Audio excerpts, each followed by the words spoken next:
Good morning. This is the optimization. It's Unit 3, Day 4. So today what we're going to be doing is trying to optimize usually the size or the profit of different problems. And we need to realize that maximums or minimums come from critical values. And critical values are found by taking the derivative and setting it equal to 0. So one of the things you're going to want to do is identify all the quantities that you've been giving, draw a picture if you can, and then basically you're going to use two different equations. You're going to have a primary equation, and that's the thing that you are trying to maximize or minimize. Usually it's maximize, but it could be minimizing. And then what you're going to do is you're going to have to find another equation that I'm calling the secondary equation, and you may need to solve it for a particular variable and then plug into the primary equation. Once you have that, you will take the derivative and set it equal to 0 to find those critical values, and then you're going to use those critical values to determine which one is a max or a min by using a sign chart. Okay? So taking a look at example 1, it says a manufacturer wants to design an open box having a square base and a surface area of 108 square inches. What dimensions will produce a box with the maximum volume? So I started off by kind of just sketching a picture here. So it's at a square base, so I know that the sides on the bottom are going to be the same, so I'm going to label those both X. But then the height, I don't know what the height is, so that could be the same or it could be some different number, so I'm labeling it Y. So when I'm thinking of my two equations here, I'm just going to call it PE for primary equation. That's the thing I want to maximize. So I want to maximize the volume, and the volume of this box is going to be, volume is, well, X times Y, right? So in other words, that's X squared Y, because volume is area of the base times the height, and in this case, the area of the base is X squared times the height is Y. And then the secondary equation that I'm going to use, they talked about this surface area being 108 square inches. Well, surface area, remember, that's the sum of the faces. And this, because it doesn't have a lid, is actually going to have 5 faces. Well, some of those faces are going to have the same dimensions, and the other one may not. So if you think about the bottom is going to be X squared. And then plus, we have 4 other sides. The sides, the front side, the back, and then this side over there.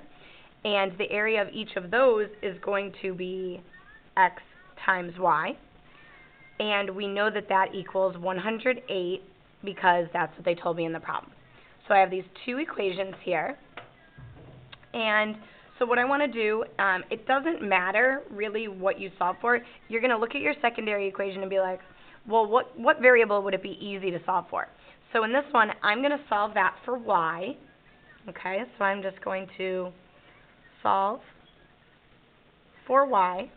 Okay, and so when I solve that for Y, I guess I'm going to subtract X squared from each side. So I'm going to get a negative X squared plus 108. And then I'm going to divide everything by 4X so that Y is by itself.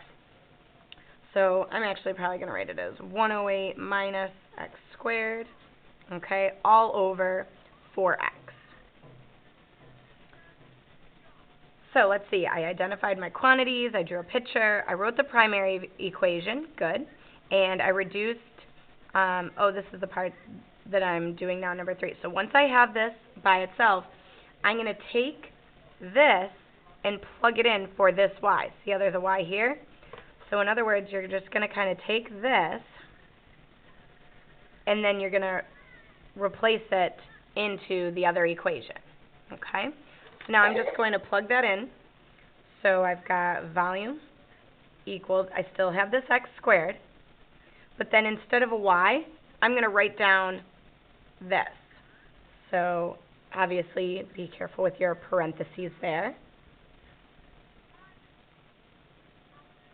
And that'll be over 4. And, squared. There we go. Okay. So I just replaced it. And now I'm going to go ahead and simplify this. So if you wanted to write that, I plugged in y from the secondary equation. So plug in y from secondary equation. So that's what I did there. And now I'm just going to take that x squared and distribute it, or maybe even cancel. Oh, because I have this 4x here. Oh, I lost a 4x. There we go. Okay, so when I go ahead and do this, you can kind of simplify that equation a little bit. You may be able to, take out an x or something there. Okay, so now I'm going to say, well, this x takes out that, and then I'm going to distribute. So I'm going to say I'm left with 108x minus x cubed all over 4 for the volume. All right. Well, that actually reduces a little nicely. I know that I can divide 108 by 4. So I'm just going to simplify that into 27x. And then this part's not as nice, but I'm going to write it as 1/4 x cubed like that. Okay, so now here comes the calculus. Notice we didn't really do any calculus yet. So I'm just going to scooch that up. And we know that max and mins occur at critical values. Well, critical values occur when the derivative equals 0. So I guess I need to take a derivative. So I'll write that down. So relative max and mins occur at critical values. So take the derivative. And then we're going to take a derivative and set it equal to 0. Slash does not exist, but usually we'll have it equal to 0. Then complete a sign chart. Then do a sign chart. Okay, so that's what I'm going to do now. All right, so the derivative, I guess I'll just write it over here. So I'll just call it v prime. So when I take the derivative of this over here, that's easy, that's 27. And then you're going to get negative 3 over 4x squared. And then we need to take that derivative, set it equal to 0. So I guess what you'll end up with there, I guess I'll write it down, this minus 3/4 x squared equals 0. I'd probably move that over to the other side. So you get 27 equals 3/4 x squared. I would multiply by 4 over 3. So you multiply by 4 over 3. And then 3 goes in 27 9 times. 9 times 4 is 36. So I guess you get a 36 equals x squared. And that works out nicely because then x equals plus or minus 6.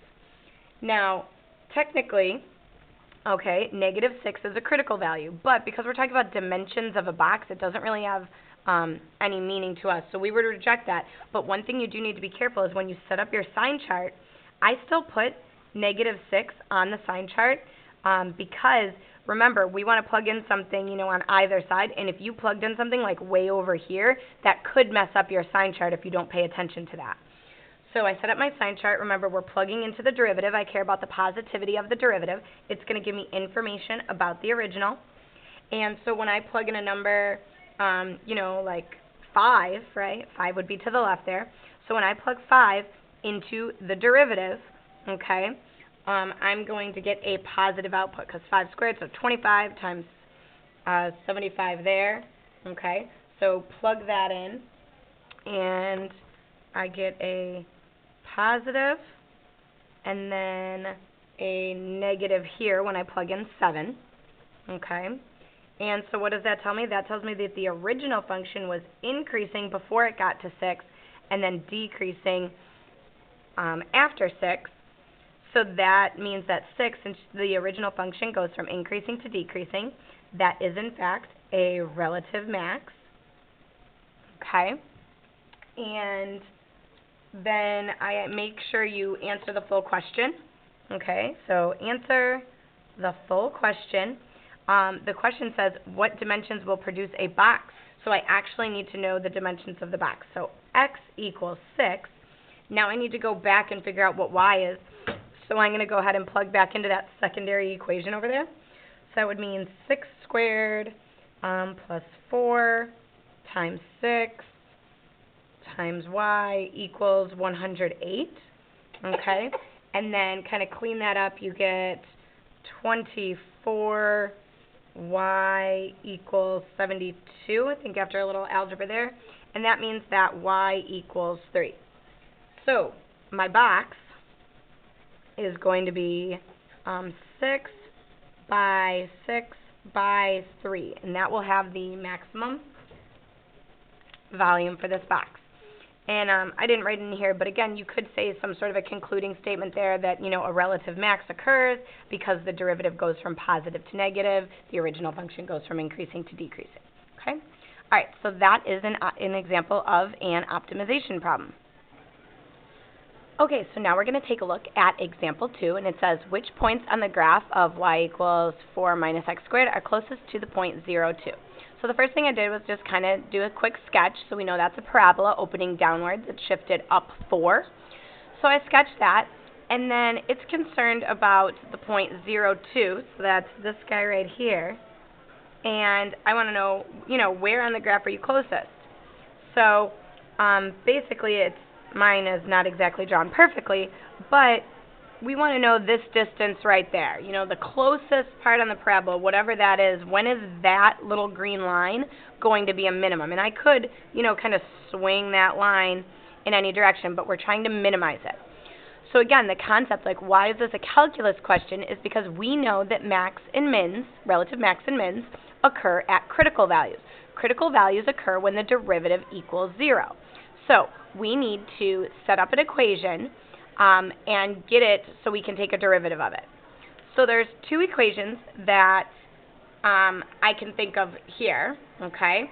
The first one they gave me, okay? But the primary equation is the thing I'm trying to maximize or minimize. So at which points on the graph are you closest? So you're trying to minimize this distance. So I guess the distance formula would probably be useful here. So the distance formula, and this may have kind of a related rates flavor to you if you recall you having to remind yourself of all these different formulas. So the distance formula says that the distance, right, is the square root, that big old square root, and then you subtracted your x's, right? So you had, some people called it, you know, x2 minus x1 or whatever. You have an x minus an x1, and you squared it, plus y minus, need to extend my square root there, y1, and you squared that. It's almost like your Pythagorean theorem there, right? Solving for 1. So the other equation, that one is the primary equation, the thing you're trying to maximize, or in this case, we're trying to minimize it. The secondary equation, well, they gave it to you. It's y equals 4 minus x squared. Well, that's already solved for y, so I don't have to kind of redo it like I did in the previous example, okay? So I have this. I'm just going to go ahead and drop it in for this y right here, okay? And as far as the other x and y, well, I have an x1 and a y1 up there. So I'm going to go ahead and do that. And then the other thing, I really don't want to deal with this square root. So I guess if I square both sides, that would undo that square root, and that's going to make it just a little easier to deal with algebraically. So I'm going to do that as well.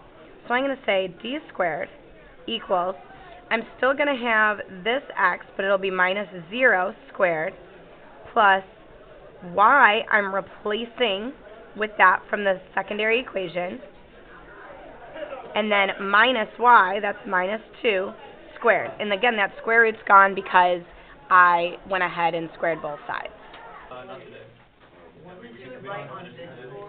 Okay, here what I did was I squared both sides to undo the square root, and then I went ahead and substituted in. So from there, it just becomes a FOIL problem. And then when I got down here to this piece, I had to take the derivative of d, so I needed d by itself. So then I took the square root of both sides again, aka raised it to the 1/2 power. Okay?